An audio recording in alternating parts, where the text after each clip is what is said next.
All right, we're back again. Sorry, this had to be a two-parter. So, good gracious. Anyway, foreign policy. So, there's a couple things related to foreign policy that we did. If you look at the slideshow for it, I guess I wanted to start there. I think that'd be the best place to do it. I guess if that was the case, I should have had it pulled up more. First thing is that foreign policy generally doesn't follow a conservative liberal axis, although liberals tend to be actually it's kind of changing a little bit now, but liberals tend to focus on certain things more so than conservatives and vice versa. But it's really more of an axis of isolationists and internationalists. And this is not exact by any means, but most people kind of fall on this Cold War consensus, which is that the U.S. has a role in the world, but the degree to which the U.S. should be involved and what goals they should have depend. So anyway, that's the situation. Again, the president's foreign policy comes from Article 2, Section 2, and the chief diplomat role. And the president conducts foreign policy through four main places: the president themselves, the State Department, which focuses on diplomacy or like developing relationships with other nations, the Defense Department, which runs the military, and then security and intelligence organizations. Okay, so this slideshow kind of went through some big things like the difference between soft power and hard power, which is just a way to kind of organize your thinking about it. So we did some examples of hard power and soft power, and then we talked about the War Powers Act, which you're definitely going to need to know how that works, basically the basic definition and how it limits the president's war powers. You got to know what NATO is and how it works, or just that it's an alliance, I guess. And then the bulk of what we did for foreign policy was reading a short article on key issues and then looking at the four perspectives on America's role in the world. Okay, now you can find the key to this in Teams for your class, but I will show you what it looks like. It was this one, right? So I'll just do 2A, for example. Um, so you should have filled in the specific examples. You got to be able to identify specific examples of these types of issues. So if you see an issue, you got to be able to say, oh, that kind of resembles an economy and trade. This one's a health and environment. This one's humanitarian, etc.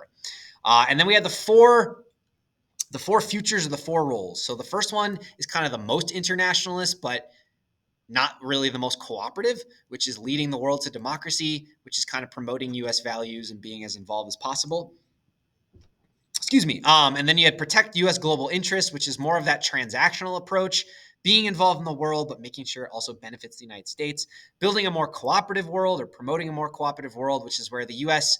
is taking initiative to bring other countries together. Global efforts are focusing more on human rights and security and equality, deferring to international organizations instead of kind of doing this like lone wolf, lone ranger kind of uh, perspective on foreign policy, and then protect the U.S. homeland, which is really the isolationist perspective, not being completely isolationist, but really focusing on the U.S. at home. So those were the four. You got to be able to not necessarily define them all, but be able to explain, given an issue, how the U.S. might approach it from that perspective. So here is the review guide once again.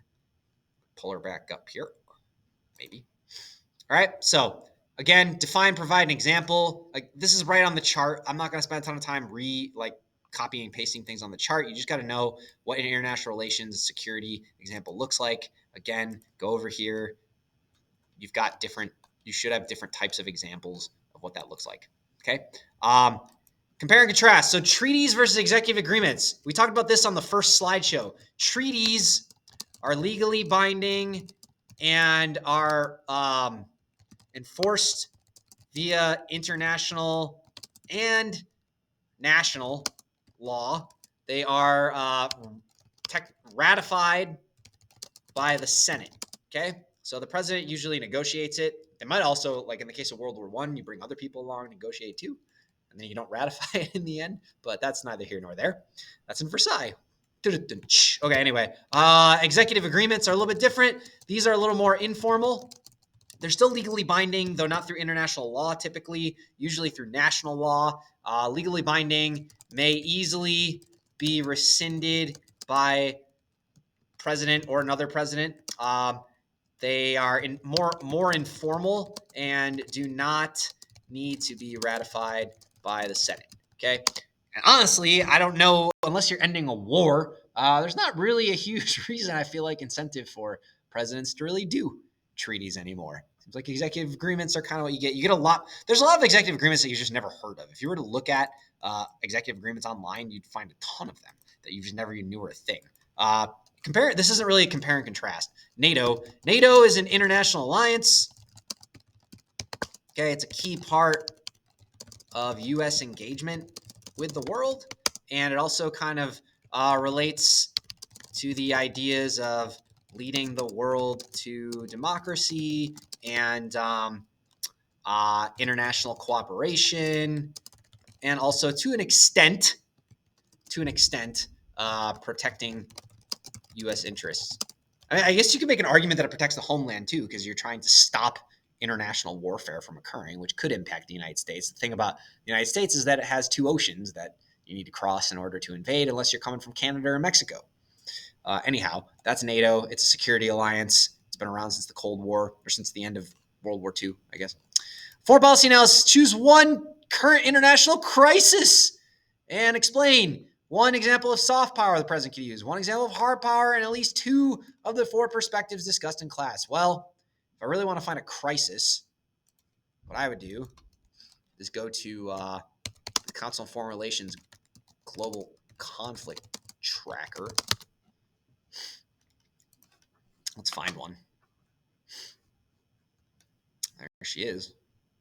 Also, next time you're thinking about looking at brain rot, maybe just look at this.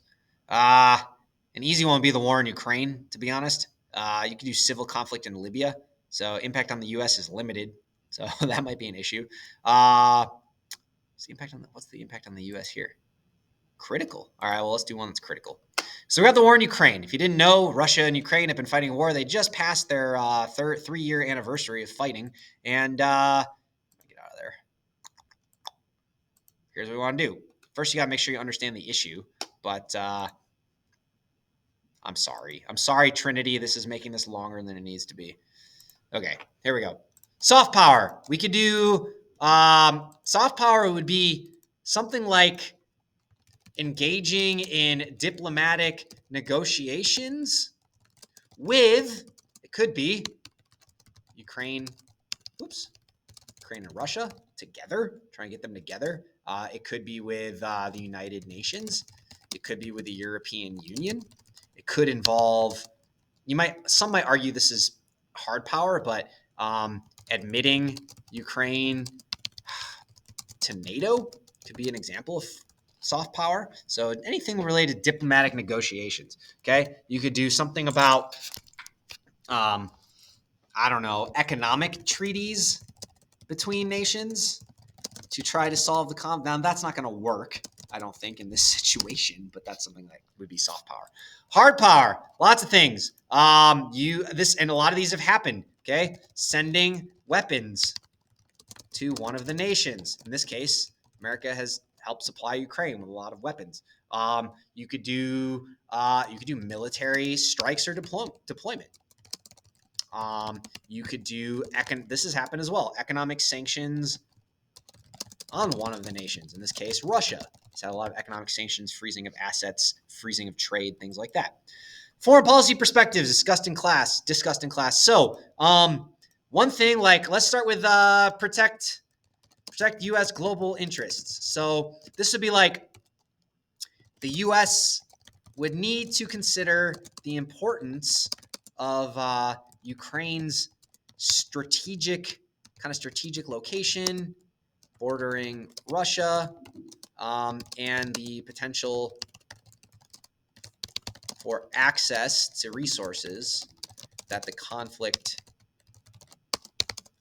is impacting. So, for example, Ukraine sends a lot of wheat to the rest of the world. The U.S. also produces a lot of wheat, so the impact's maybe not that huge, but Russia produces a lot of oil. That's going to impact the global supply of oil. It's going to impact the United States in general. Also, just Ukraine being strategically located right on Russia's border is helpful for potentially building European alliances and strategically isolating Russia to an extent as well. Okay, we could do encourage international cooperation. This would be maybe focus on the roles of NATO the EU and the UN in solving this problem. You could do work with third parties to negotiate a peace. You could also say like allow NATO to direct aid or military efforts as well. So instead of the United States just deciding what to do, that would be one as well. And then lead the world to democracy. Well, that could go anywhere from the U.S. like directly aiding Ukraine to the U.S. directly involving itself militarily, which would be a huge step. But that's kind of how you do it. Protecting the U.S. homeland. I'm not going to do because that's kind of just like secure U.S. security interests, and that's about it. So that's kind of how you would do that. I'm going to give you a historic example like we've done in class. If you've been doing those in class and practicing and thinking about them, you should be in pretty good shape. So that's it. Please remember to subscribe to my YouTube channel, smash that like button. Let's keep those likes higher, those dislikes, and you're all going to do really well on your assessment. I have faith in you. You're going to get higher than my 75.